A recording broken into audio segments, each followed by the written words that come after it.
BJP নেত্রী বৈশালী ডালমিয়ার বাড়ির সামনে বোমাবাজি। গভীর রাতে আচমকা বোমার শব্দে কেঁপে ওঠে এলাকা, যার জেরে তীব্র আতঙ্কের সৃষ্টি হয়। খবর পেয়ে ঘটনাস্থলে যায় ঠাকুরপুকুর থানার পুলিশ। শনিবার রাত 12টা নাগাদ কয়েকজন দুষ্কৃতী বিজেপি নেত্রী বৈশাখী ডালমিয়া বাড়ির গেটের সামনে আচমকা বোমা ছোড়ে বলে অভিযোগ। তীব্র শব্দ ও আতঙ্কিত হয়ে পড়েন এলাকাবাসীরা। অনেকেই ভেবেছিলেন যে কোনো বাড়িতে রান্নার গ্যাসের সিলিন্ডার ফেটে গিয়েছে। এক প্রতিবেশীর কথায় রাতের বেলায় তখন ঘুমোতে যাচ্ছি, তখনই প্রচন্ড জোরে একটা শব্দ হয়। মনে হয় যেন কোনো বাড়ির গ্যাসের সিলিন্ডার ব্লাস্ট করেছে। তখনই বাড়ির বাইরে এসে দেখে প্রচুর লোকজনের ভিড়।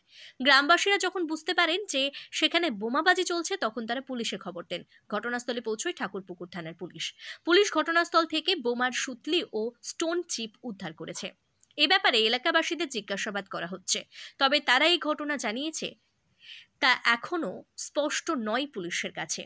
দুষ্কৃতীদের খোঁজ পেতে এলাকার সিসিটিভিগুলি খতিয়ে দেখা হচ্ছে।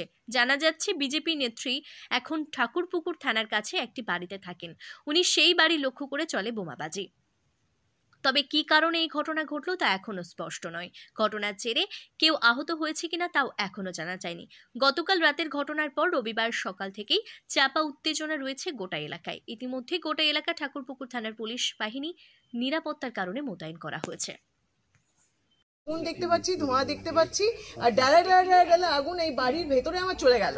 মানে বাড়ি এত বড় বড় গোলা গোলা আগুন, মানে মনে হচ্ছে সিনেমা হচ্ছে, হিন্দি সিনেমা।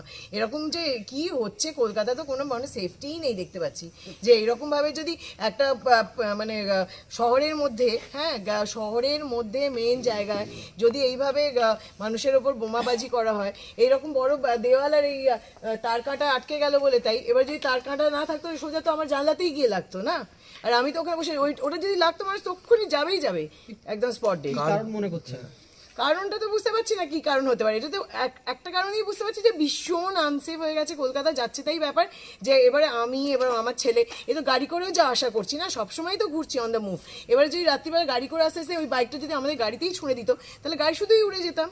তাহলে এইভাবে তো যে কোনো জিনিসই ঘটনা করতে পারে। এখানে পাড়ার এত লোকজন আছেন, সবাইকে যে কোনো মানুষের ওপর আঘাত হতে পারে। এবারে তো খুবই বিশালই ভয়ের ব্যাপার, এটা জায়গাটা দাঁড়িয়ে গেছে এখানে কলকাতায়। আপনাকে উদ্দেশ্য করেই ছোড়া হয়েছে? তা আমার বাড়িতে আর কাকে উদ্দেশ্য করে ছুঁড়বে বলুন? আমাকে বাড়িতে যখন ছুঁড়েছে আমার এইখানটা লেগে এখানে পড়েও গেছে, এখানে সব জায়গায় তার কাটা। আমার বাড়িতে ডালা ডালা অরেঞ্জ হয়ে গেল পুরো আকাশের মতন, মানে বাজ পড়লে যেরকম হয় তার থেকেও বিভৎস হলো। আমি তো প্রথমেই ভাবলাম বাজই পড়েছে, যে আমি বাড়িতে বোধহয় আমার বাজ পড়লো এই জায়গাতেই আমি যেখানে বসে আছি।